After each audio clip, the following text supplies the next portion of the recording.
Сәлем достар, сіздермен бірге қызық фильм. Алдарыңызда Monster Yuga деп аталатын хоррор фильміне қысқаша шолу. Видео бастамас бұрын лайк басып каналға тіркеліп кетуді ұмытпаңыздар. То есть я могу просто взять и уйти отсюда? Да. Ажырамас достар Мич пен Джек еш жан жоқ шоссе жолымен жүріп келеді. Екеуінің үсті басы қан және паникаға түскен секілді. Жолда Мич өзінің Кэтрин есімді қызының суретіне қарап келеді. Кейін алыстау жерде ауада қалқып тұрған құбыжықты көреді. Құбыжықтың ұсқынсыз түрі оның бойына қорқыныш үйілтеді. Ол бұны Джекке айтпайды. Сәлден соң олар жанармай бекетіне жетеді. Бұл жерде Сатар есімді қыз кассир болып істейді. Ер адамдар ішіне кіріп, Джек әжетханада үсті басын жуады. Оның денесі қаңсырап жарақаттанған екен. Ол артында тұрған қаңқалы құбыжықты байқамай тұрғанда, ол Джекті ұстап алып әкетеді. Мич болса өзінің досын күтіп отыр, ал Сатар одан көз алмай қарап тұрады. Кенеттен жер сілкінісі басталды. Алайда сілкіністі жанармай бекетіндегілер сезбейді. Мич терезеден қарағанда әлгі құбыжық оларды сыртта әлі күтіп тұрған көреді. Джек құбыжықтың шабуылынан аман қалып, досы екеуі далаға жүгіріп құтылмақшы болады. Сатар болса оларға келіп тұрыңыздар деп шығарып салады. Екеуі көлікпен жолға шығып жүріп келе жатқанда, бағанағы жанармай бекеті алдарынан қайтадан шығады. Олар бір жерде айналшықтап жүріп келе жатқан секілді. Олар бір жерге қайта айналып келе бергендіктен тағы бір проблема туындайды. Жолдың бойында қаңқалы құбыжықтар көбейіп келеді. Мичтің шыдамы таусылып, көліктен түседі. Джек артынан түсіп, оған өздерінің қандай мақсатта жүргенін есіне түсіреді. Джектің сөзінше олар Кэтринді құтқару керек. Екеуінің арасындағы ұрыстан кейін Джек көлікке оралады. Құбыжық оларға жақындап қарап тұр. Джек көлікке отыра салысымен әлгі қаңқалы сүйек бір мезетте көлікке ұшып келіп, Джекті ішінен суырып алады. Сөйтіп бірнеше секунд ішінде Джекті өлтіріп кетіп қалады. Мич өлген досына соңғы рет қарап, кетіп қалған құбыжықтың артынан еріп кетеді. Қаңқалы сүйек болса оны қонақ үйдегі бір бөлмеге жетектеп әкеледі. Бөлмеге кіргенде Мич жардағы қан іздерін көреді. Ол не істерін білмей сасқалақтап тұрады, себебі бөлмедегі заттар оған қатты таныс болып көрінеді. Ол бөлменің басқа бұрыштарына барып қарағанда, оны папа деп бір кішкентай қыз шақырады. Мичтің артынан Кэтриннің елесі пайда болады. Мич оған жақындап қалғанда, қыз әрі қарай қашып кетеді. Ол бүкіл үйді шарлап шығып, қыздың артынан жүгіріп жүреді. Алайда одан еш нәтиже шықпайды. Кэтрин Мичтан көмек сұрап жалынып шақыра береді. Қыздың айқайлаған дауыстары жаймен де бәсеңдейді. Үй дәліздері арасында тұзақта қалған Мич еш шарасы қалмай, бұл таусылмайтын жағдайдан қатты қиналады. Көрші бөлмедегі Сэдди, Ава және Ким музыкалық топтың мүшелері. Олар өздерінің келесі өнерлерін көрсетуге дайындалады. Жол саяхаты кезінде олар атақты көрнекі жерлерге тоқтап, көңіл көтеріп суретке түседі. Аяқ астынан жолда олардың бір дөңгелегі тесіледі. Сөйтіп шоссе бойында қалып қояды. Олардың телефондарындағы GPS-те орналасқан жерлерін таба алмайды. Осыған қарамастан Ким көңілін түсірмей көмек келем дегенше ішімдік ішуді ұсынады. Бірнеше сағаттан кейін жолмен бір көлік өтіп тоқтайды. Ішінде жылы шырайлы Дейл мен Бетти есімді жұп отыр. Олар қыздарды жеткізетіндігін айтады. Алайда Сэдди мәдени түрде ол ұсыныстан бас тартады. Қыздар өздерінің фургонында ғана ұйықтап үйренгендігін жеткізеді, бірақ Дейл мен Бетти оларды жеткізіп тастайтындығына көндіреді. Жұптың жылы шырайлығын көре тұра қыздар сақтық танытып қалуды шешеді. Дейл мен Бетти жүріп кете бергенде, Ким ойланып қалып, оларға тоқтауды сұрайды. Жолда келе жатып, олар бір-бірі туралы сұрастырып таныса бастайды. Сэдди багажниктегі аю қақпанын байқап қалып, ол туралы Беттиден сұрайды. Дейлдің сөзінше олар қақпанды койоттар үшін тасып жүр екен. Сөйтіп барлығы ерлі зайыптылардың үйіне жетеді. Қыздарды үйлеріне кіргізіп, Бетти оларға әсемделген бөлмені көрсетіп, қанша уақыт болса да осы жерде қалуға болатындығын білдіреді. Қыздарды қалдырмас бұрын Сэдди Беттидің аузынан Сочувствую насчет Алекс сөздерін естиді. Сэдди біртүрлі болып, басқа құрбыларының Беттидің сөздерін естімегенін байқайды. Сэдди бұл үйде қалу жағын ойымдап тұрады, алайда құрбылары оған қобалжымай, көңіл көтеруін сұрайды. Кейін Реймонд пен Банни және олардың егіз ұлдары кешкі асқа қосылады.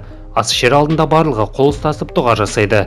Дұға бітісімен Ава амин деп айтқанда, жанұя оған жақтырмай қарап қалады. Тамаққа күйдіріліп қалған ростбиф беріледі. Бірақ Сэдди вегетарианка болған соң оны жеуден бас тартады. Сонымен қатар оған құрбылары Ава мен Кимнің басқаларымен рахаттанып әңгімелесіп тұрғаны түсініксіз көрінеді. Кешкі астан кейін Ава жылы ваннаны қабылдайын деп жатыр. Кенеттен терезенің артынан бейтаныс адамның көлеңкесі өтіп кетеді. Қыз оны байқамайды. Сэдди үстел жәшігінің ішінен пышақты тауып алады. Сөйтіп Кимге бұл үйде өзін еркін сезіне алмай тұрғанын және концертке үлгеру үшін қазіргі уақытта жолда жүру қажеттілігін айтады. Сәлден кейін Ким Сэддиді Алекстің өліміне кінәлі екендігін айта бастады. Ким қара сұйықтықты құса бастайды. Аваның да жағдайы сондай. Шошып кеткен Сэдди қонақ бөлмеге жүгіріп барып көмек сұрайды. Алайда жанұя мүшелерін бұл жаңалық таңғалдырмайды. Олар күлімсіреп, Банни Сэддиге бірінші кезі ең қиыны деп айтады. Дейл Ава мен Кимге арналған ақ сұйық дәрі құйып беру үшін орнынан тұрады. Қыздар сұйықтықты ішіп алғаннан кейін өздерін біртүрлі ұстап, үйден кетуден бас тартады. Сэдди ванна бөлмесінде отырып қыздар тобының ескі суреттерін қарап шығып, Алекстің өлімін еске алып жылайды. Сөйтіп бөлмесіне оралып, терезеден қозғалыс тұрған егіздерді көріп қалады. Сэдди сол мезетте терезені жауып, жәшіктен тауып алған пышақпен қаруланады. Ол кереуеттің қасында отырып ұйықтап қалады. Сэдди түс көріп, Алекс одан автокатастрофа болмай тұрып, оны не үшін тастап кеткендігін сұрайды. Сэдди оянғанда Ава мен Ким орындарында болмайды. Терезеден қарап қалғанда құрбылардың екі отбасының артынан еріп бара жатқанын көріп қалады. Олар жағылған оттың айналасында ритуалға қатысып, ән шырқау кезінде Бетти, Дейл, Банни және Рэймонд өздерінің қолдарын кесіп, ақан қандарын қыздардың маңдайларына символдарды жазу үшін пайдаланады. Олардың маңдайларына жазылған үшбұрыш белгілер сәлден соң өзгеріп жаңарады. Бұталардың арасынан ритуалды бақылап тұрған Сэдди аяғымен аю қақпанына түсіп қалып, қатты айқайлап жібереді. Оның айқайы барлығының назарларын аудартып, құрбылары шыққан дауысқа қарай барады. Ава мен Ким соған қарай еңбектеп келе жатқанда, Сэдди қақпаннан құтылып шығып, жағың маңдағы қораға тығылады. Кенеттен қараңғыдан Алекстің елесі көрініп, Сэддиді қорқытып жібереді. Үрейленген Сэдди шоссеге қарай жүгіріп, оған көмектесетін жанды іздейді. Осы уақытта Лукас есімді ер адам телефон арқылы әйелі Клэрмен сөйлесіп, шоссемен жүріп келе жатыр. Ол жолды бақыламай үнемі Клэрдің суреттерін қарап келеді. Сөйтіп келе жатып, ол көлігімен Сэддиді қағып кетеді. Лукас 911-ге хабарласып, қызға көмек сұрайды. Алайда GPS-тің дұрыс істемеуінен қайда екендігін айта алмайды. Содан кейін диспетчер оны медициналық бөліммен қосады. Бірнеше секундтан кейін тұтқаны әйел фельдшер маманы көтеріп көмегін ұсынады.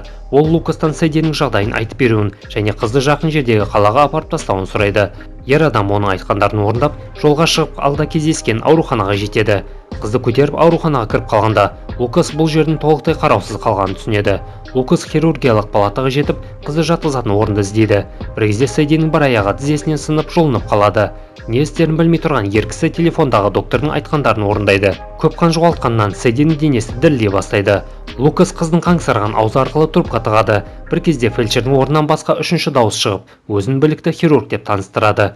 Хирургтың дауысы Лукасты бейшара қыздың аузы арқылы қолымен оның өкпесін қысып, дем беруін тапсырады.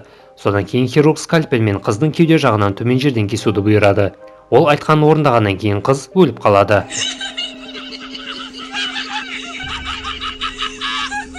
Наушниктер арқылы ол дауыстарын оған күліп мазақ қылып отқанын естіп қоңырауды үзеді. Лукас ота жасау палатасынан шығып, сыртқы шығатын есіктердің жабылып тұрғанын түсінеді. Оны алдап қызды өлтіруге мәжбүрлеген ұғынып, коридорда отырып қалады. Телефонды қолға алғанда оған Клэр хабарласады. Алайда Клэрдің орнына басқа біреудің дауысы естіледі. Диспетчерлер оған авария туралы барлығын айтып беруін сұрайды.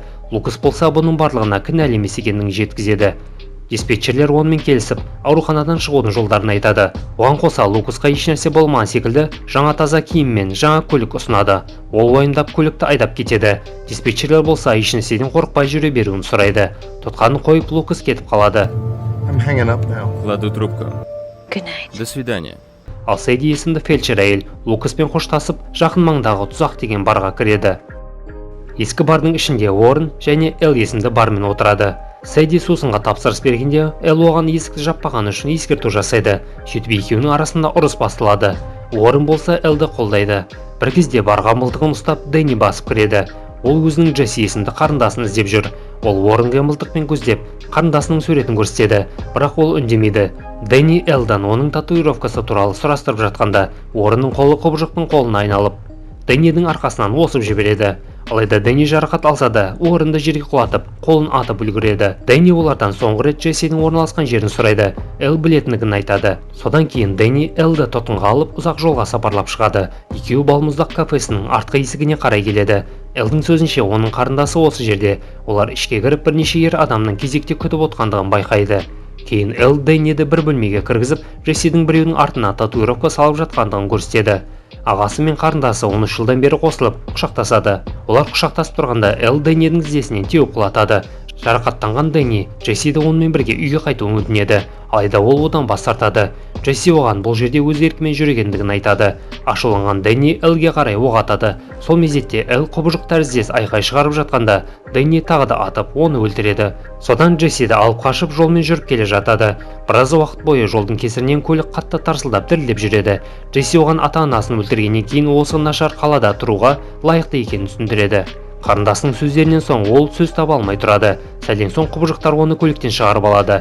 Джесси ағасын тастап қайтадан балмұздақ кафесіне оралады. Джесси жаңа ғана артқы есіктің маңындағы әжетханадан шыққан Джем есімді қызды байқап қалады. Джесси оны қуып жібереді. Сөйтіп Джем өзінің Кейт пен Дэрил есімді әке-шешесіне қарай қайтады. Джемнің колледждегі оқуының басталуына бірнеше күн қалды. Сондықтан олар демалыс үйіне қарай саяхатқа шыққан екен. Алыстау жерден олардың көлікке мініп кетіп бара жатқанын біреу аңдып тұрады.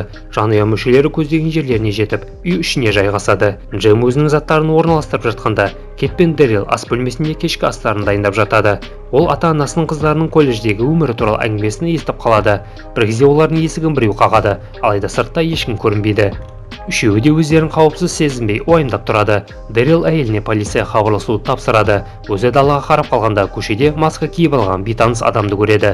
Дэрил алаңдап қайтадан терезеден қарап қалғанда маскалы адам терезе тұсында тұрады. Бейтаныс үй есігін қатты қаға бастайды. Сөйтіп олар басқа шығатын жерді іздейді.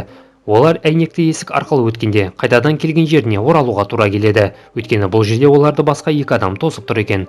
Үй ішінде жарық өшіп, есік алдында аңдып жүрген адамдардың көлеңкелері пайда болады. Ақырында бұзақылар үйге басып кіргенде, Дэрил, Кейт және Джем байқаусыздан бөліктеніп кетеді. Кейт пен Дэрил үстелдің артына тығылады. Алайда оларды маскадағы адамдар ұстап алып, ұрып талдырады. Джем болса басқа жерде шкафтың ішіне жасырынады. Оны бейтаныстар таба алмай жүр. Сәлден кейін ер адамдар Дэрилмен сөйлесіп, Дэрилдің оларды танитындығын айтады. Ер адамның біреуі Кейттің құлағына Дэрилдің жасаған әрекеті туралы сыбырлайды. Әйелі күйеуінің сақтап жүрген сырына таң қалып қарап қалады. Дэрил Кейттен бірнеше рет кешірім сұрайды. Сол кезде маскадағы адамның біреуі Кейтті аяусыз күйеуінің көзінше өлтіреді.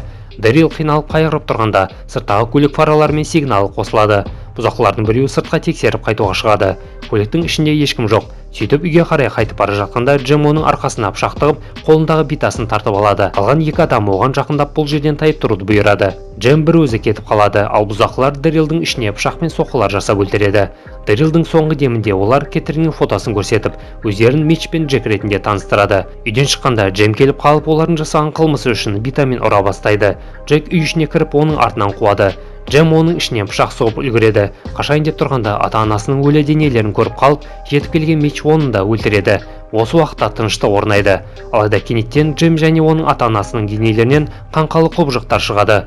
Олар қашайын деп тұрғанда үшінші ер адамды жер астынан әлгі құбыжықтың біреуі ұстап әкетеді. Митч пен Джек көлікке отырып, өлімнен құтылғандарына қуанады. Бірақ құбыжықтар олардың арттарынан қуып, біреу жолдың ортасында пайда болады. Джек газды басып, оны қағып кетеді. Осыдан кейін екеуі де үйге қайтуға келісіп, шоссе жолмен жүріп кетеді. Митч қанға бойлаған қолдарымен Кэтриннің фотосын ұстап, оны сағынып отыр. Жолда келе жатып, Митч құбыжықтың біреуін байқайды. Ол бұл туралы Джекке айтпайды. Сөйтіп олар қайтадан Сатыр есімді қыз күтіп тұрған жанармай бекетіне оралады. Достар, видеоны аса лайк басып, каналға тіркеліп, қоңыраушаны түртіп кетуді ұмытпаңыздар. Қызықты фильмдерде кездескенше.